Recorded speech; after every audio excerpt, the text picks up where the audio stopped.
The rest of us, Galatians chapter 2. We're going to be in two ends of the Bible today. Galatians chapter 2 and Numbers chapter 21.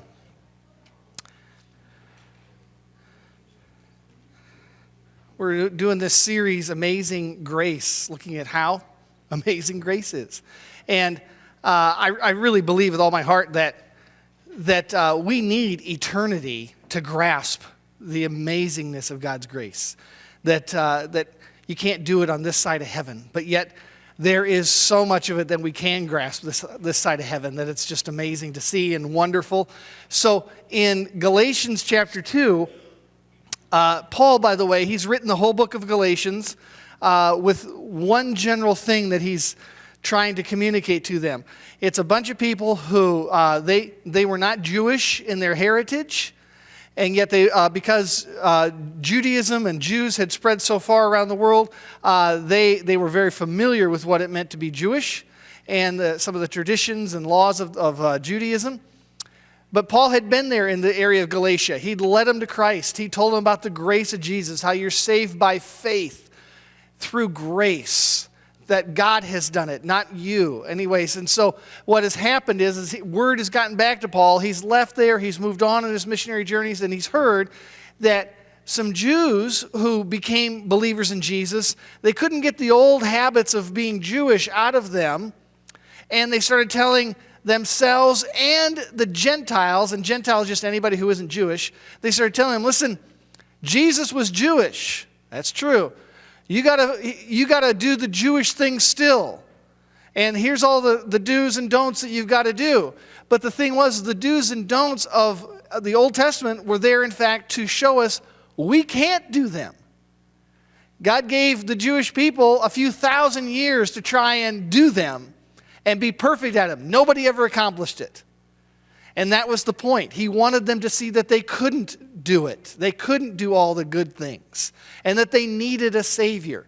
And yet it was so ingrained in them that they had to do these things that even after getting saved, they still thought, I still got to do these things. It was such a habit. We think of so often we think of bad habits, that somebody comes to Jesus and there's these bad habits that are so ingrained in them that they got to work out the bad habits. Well, in the case of the Jews, obeying the law and thinking that that's what saved you was the bad habit. Being religious for the sake of saving yourself was the bad habit. Now, many of the things in the Old Testament, you might think, well, hey, there's still, do not murder. Yeah, that's good. Keep doing that. And so many other things in there. Those are good to do, but now we do them because we are saved. We don't do them so that we can be saved. But it was so ingrained in them to do. And that's where we catch up with Paul even telling a story that he was in this northern city, north of Israel, of Antioch. And he's living there for a while. And he said after a while, Peter, the Apostle Peter, who's considered one of the great authorities of the church even back then, he came up and spent some time with him. Now, Peter supposedly had an experience you read about in Acts chapter 10 where God had kind of showed him, you don't have to do the law to be saved. And people who aren't Jewish can be saved also. And he had a powerful experience with that. But yet, just because he had a powerful experience doesn't mean it got out of his system. So, in Galatians chapter 2, verse 11, it says, when Cephas, which was kind of the natural way of saying Peter's name in their language, when Cephas came to Antioch, I opposed him to his face. Now that's a powerful thing, because here's Paul saying, the guy who you consider the most preeminent authority on Jesus and Christianity, I confronted him about something he wasn't doing right. Because he stood condemned.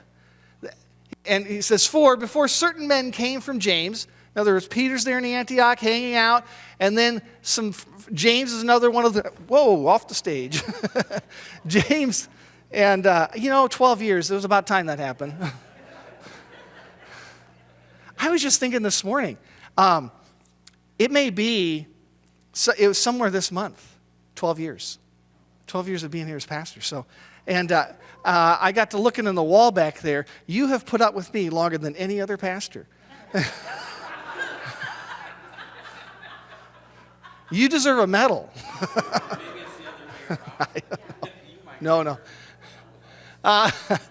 We're going to go back to the Bible here.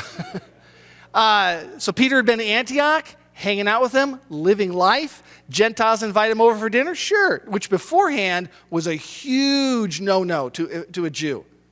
It wasn't just that it was unseemly. It had to do with jeopardizing your salvation. You were supposed to keep yourself separate from other people who weren't God's people, supposedly. But Peter had thought he'd work through that. So when he's up there on his own, Gentiles invite over, yeah, come on over, I will, I'll be there, looking forward to it. But then some of his Jewish friends from Jerusalem started showing up in town. So before certain men from James came from James, he used to eat with the Gentiles. But when they arrived, he began to draw back and separate himself from the Gentiles because he was afraid of those who belonged to the circumcision group, which in their speak was the Jews. The people who believed you got to do everything, even circumcision, so that you can be saved. Peter got back into thinking, it just was so ingrained in him. It just, even though it may not have been right, it just felt right because he was so used to it. It had been his whole life. He thought, I gotta, it's not just that I can't go over to your house for dinner. I'm doing this so I can keep my salvation. I'm doing this thing. So and then he says, the other Jews, because Peter's considered a leader, the other Jews joined him in his hypocrisy, so that by their hypocrisy, even Barnabas was led astray. So this was a big battle. Peter was missing out on God's grace. God's grace is so wide, so high, so deep and long that you just can't begin to grasp all of it.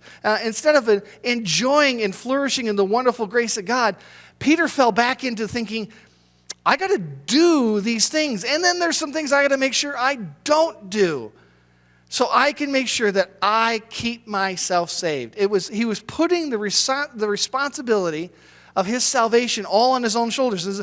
Now, let me ask you this. Grace here, I talked about how big, wide, long, high, how immense grace is. Does that mean that you or I or any of us, we can just sin like, hey, all right, well, hey, if grace is really grace, doesn't that mean I can do whatever I want and sin however I want? Because if grace is really as big as grace is said to be, can't I do that? No.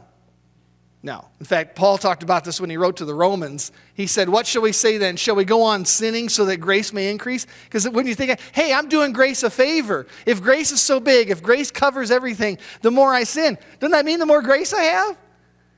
I mean, that's just, someone's pulling out the chalk on the chalkboard. Wouldn't that just make more grace? Wouldn't I be doing God a favor? By sinning more so he could give me more grace? It's by no means. We are those who have died to sin. How can we live it any longer? This is the New International Version. The King James Version has a great way of saying it. What shall we say then? Shall we continue to sin that grace may abound? God forbid. No way. We shouldn't live like that at all. So, over in Numbers, I'm going to get to that in a second here, but in this, Peter was missing out, and he was leading others astray. Not to mention the Gentiles who before the Jewish leader of Christianity, which, by the way, Peter and all the apostles, they didn't think of themselves as Christians. They thought of themselves as Jews. Jews who had met and found the Messiah. So, but the Gentiles, whether they're seeing their behavior, they might, and what Peter's doing, like, well, if that's what Peter says, maybe we have to start doing things to earn our salvation too. That there's Jesus, yeah, but I still got to do some things to earn it. And here's the thing that'll happen with that. Not, first off, you'll miss out on his grace. But secondly, it'll suck the joy right out of you. I think there's something, even as a kid, and I grew up going to church, and I didn't always get it, but there was always something in me that said, this Christianity, this is supposed to be the happiest, most joyful thing in the world. And at times I was like, how come I'm having a hard time finding that? How come I'm having a hard time figuring that out? Well, one of the greatest joy suckers from our faith is when we start believing my performance matters on me making it through the gates. That matters in there. Now, I will say this, is that we as Christians, we still think, well, we do good things, right? We're kind of expected to be do-gooders. Where's that fit in? Well, we do them because we're saved. It's our response of gratitude that we do these things, that we're saved. So, in the Old Testament, there is this powerful, amazing story where God is using the situations, circumstances that come up to foreshadow grace and what it means. This is just one, but there's a good handful of these throughout the Old Testament where God is using them as explicit and deliberate foreshadowings of his grace. And in Numbers chapter 21 is where we get one of those stories. The people of Israel have not yet entered the promised land. They've escaped Egypt. They're still wandering around in the wilderness, and they're getting antsy. They don't like how long it's taking. They've been told the plan. God's plan was, I'm going to take you to the promised land. But along with somewhere in between being told the plan and achieving the plan, there's always a process. And in the process, usually what happens to all of us is, and it was happening to them, our true nature gets revealed. And in that, we need to learn some things. And God used this time to show his grace. So, Numbers chapter 21 says, and they spoke against God and Moses, because they got impatient with how long it was taking. Why have you brought us up out of Egypt to die in the wilderness? There's no bread, there's no water, and we detest this miserable food. Then the Lord sent venomous snakes among them. They bit the people, and many Israelites died. The people came to Moses and said, we sinned when we spoke against the Lord and against you. Pray the Lord will take the snakes away from us. So Moses prayed for the people. The Lord said to Moses, make a snake and put it on a pole. Anyone who is bitten can look at it and live. So Moses made a bronze snake and put it up on a pole. Then when anyone was bitten by a snake and looked at the bronze snake, they lived. Before I go on, let me just add a little note here. One of the things in Hebrew that happens constantly in the Old Testament is we would call it rhyming, but they consider it to be puns that are going on. And it happens just hundreds and hundreds of times in the Old Testament. And in this verse is one of those Jewish Hebrew puns that are going on here. When God said, make a snake, he never instructed him to make it of bronze. But Moses decided, I'm going to make it of bronze. Well, I can't say the words in Hebrew, but the word for snake and the word for bronze in Hebrew just completely rhyme. They just completely go together. So you want me to make a snake? I'm going to make it out of bronze. And in their language, there was such a flow to it. If anything, I think it was also a memory tactic, because when things rhyme, you remember them so well. But so that's a little extra thing that's going on here. But in this story here is an amazing example of us learning about God's grace. Let's just work through the story here. It starts with their complaint.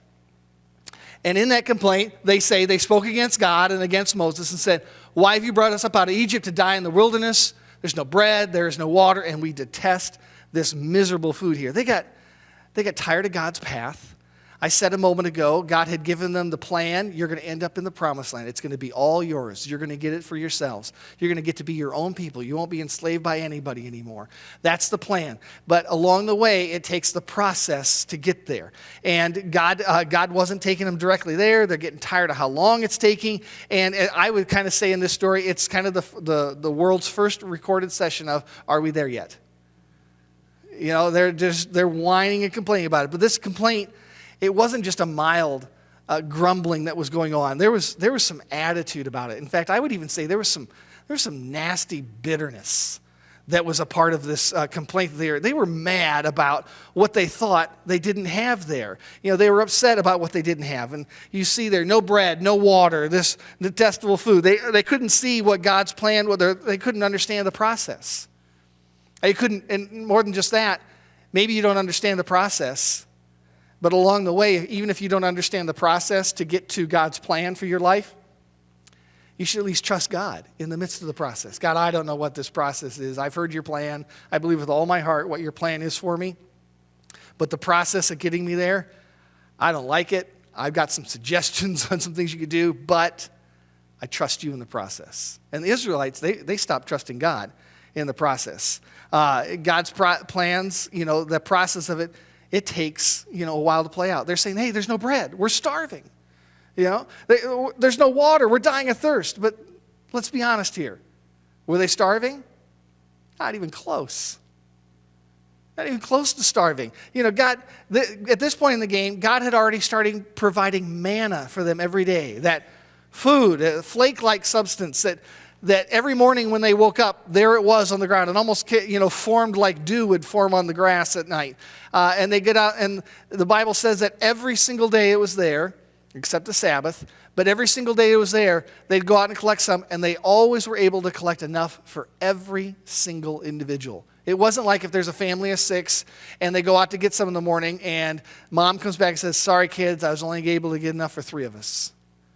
And so some of you everyone's going to have half portions tonight. No, every day there was manna. Everybody got a full helping for every meal they ate. And then when the day before the Sabbath came, God told them, go ahead and collect enough for 2 days worth.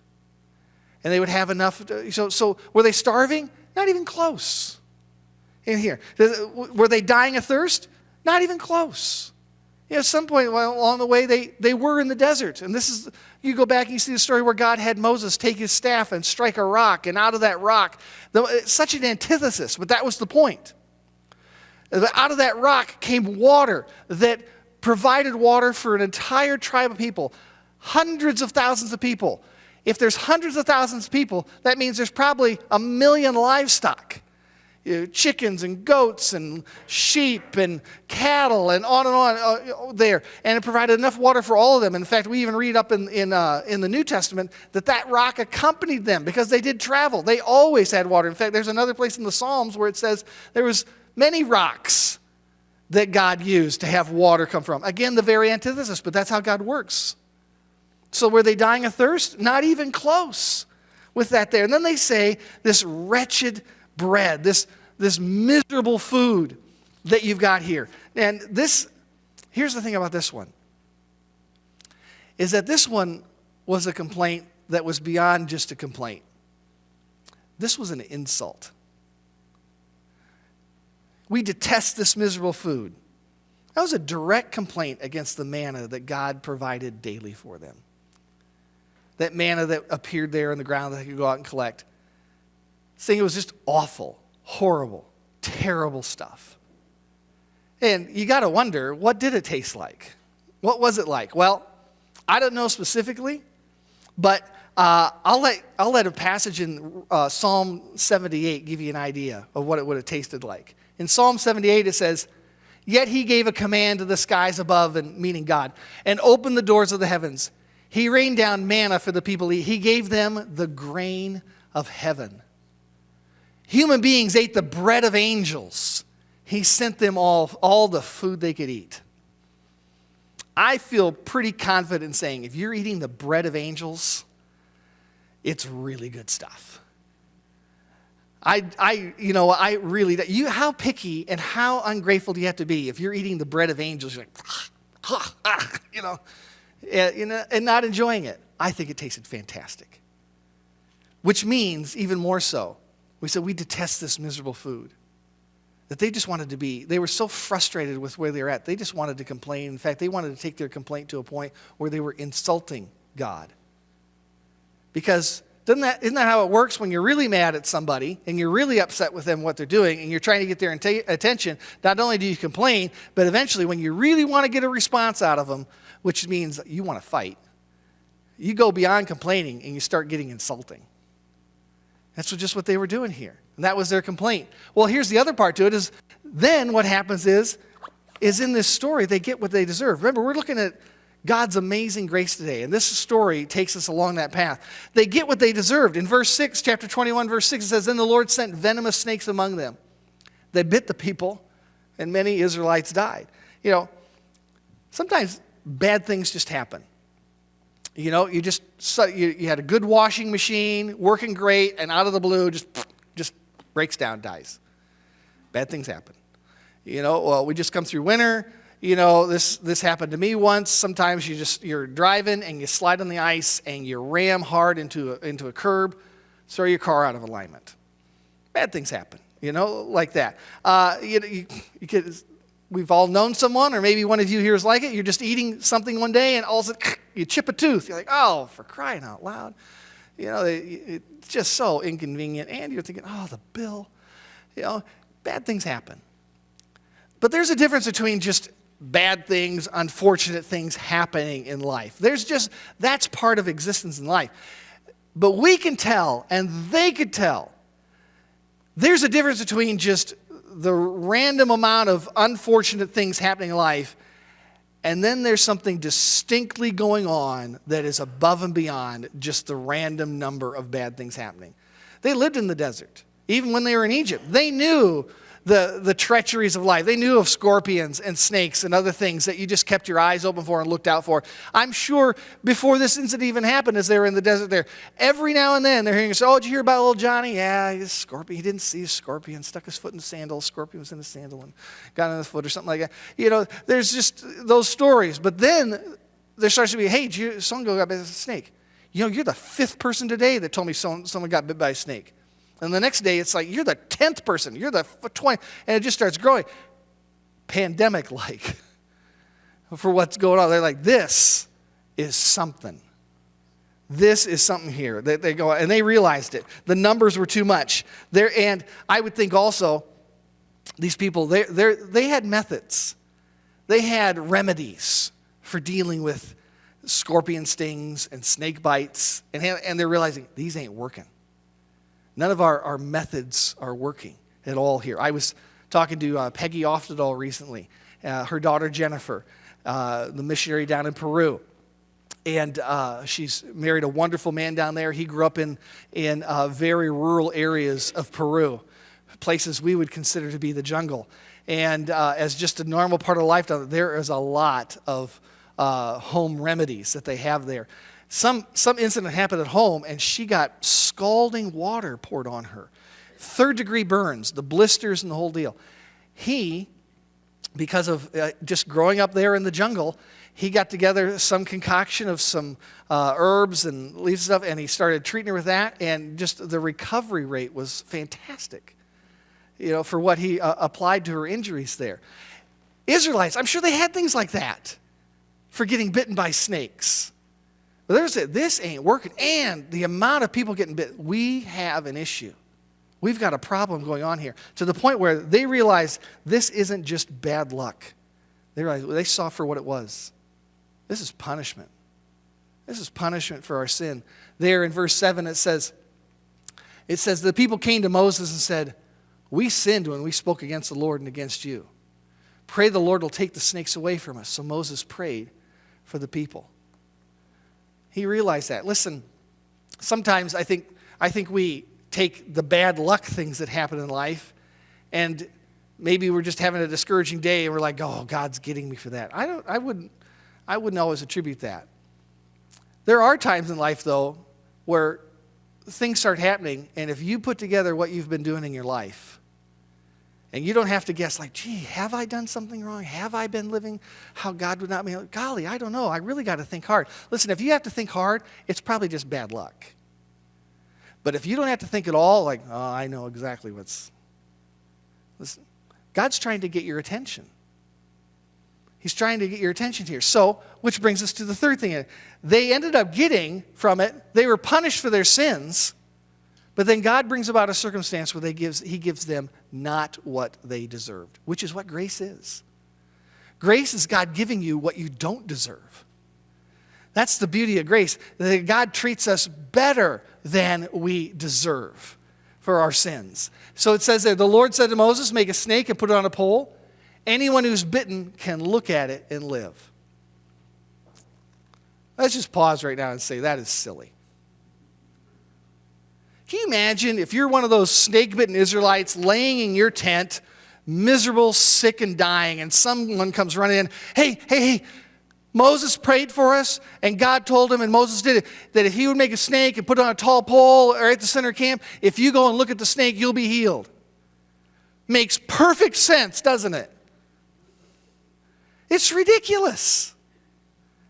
If you're laying there in your agony of dying from a snake bite, a venomous snake bite, how many, and there had to be some, who heard this and said, that's the stupidest thing I ever heard. Leave me alone. I don't feel well. And rolled over and eventually died. But in this, God is showing us how salvation happens by grace through faith. that through our faith, that then there had to be others in their tent, sick and dying from their bite, saying, okay, God, I know what I said. I know I sinned against you. But I know you speak through Moses. I'm going to trust you that this is what you have said to do. And they go and they look at the snake, and they're better. Now think about it. Is there any magical power in the snake? None. Zero. Zilch. There's nothing in that snake. I mean, you can't. It's just, what is going on then? Why is it? Because what God is saying here is, will you trust me that when I've told you to do something, you will trust me that the promise I have for you for what I commanded you, you will receive.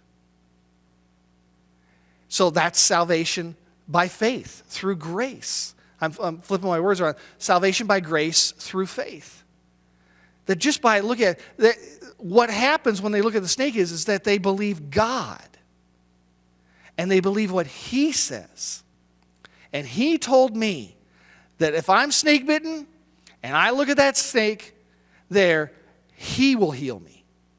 And I believe that. I believe God will do that. That is as simple as grace is. That is as simple as how you receive it.